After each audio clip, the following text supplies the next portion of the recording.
मोटा लाली के है संगे कोनो बलिया गे तोरा किन देबो छौरी सुन मलिया गे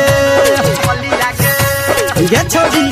मोटा लाली के है संगे कोनो बलिया गे तोरा किन देबो छौरी सुन मलिया गे बात कहै कियो तोरा हम सहज गे पनी लहंगा उठा के नच गे तोरा कियो न करत हु गे पनी लहंगा उठा के छौरी नच गे तोरा कियो न करत हु गे बुझली गे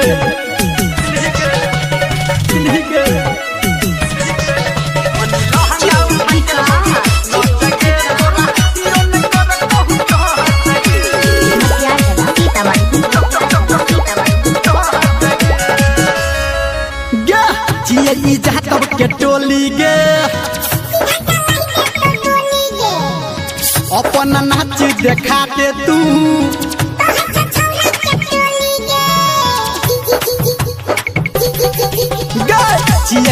तब के टोली गे सीधा चलाई दे तो गोली गे अपन नाच देखा दे तू छोरा के कहै छो टोली गे जिला मधुबनी चिए तू बच गे लहंगा उठा के नच गे तोरा कियो न करत हु टच गे पनी लहंगा उठा के छौरी नच गे तोरा कियो न करत हु टच गे डीजे दयानंद दिलदार सरस्वती स्थान कठरा दी टोल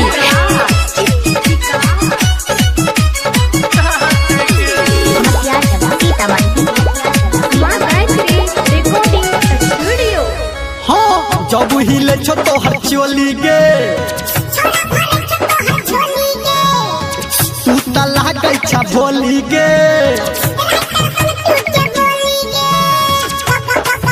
हाय हाय जब हिले छो तो हर चोली गे छोरा भरे छो तो हर झोली गे तू त लागै छ भोली गे राइटर सन टूटे बोली गे धर्मेंद्र को हटो हट गे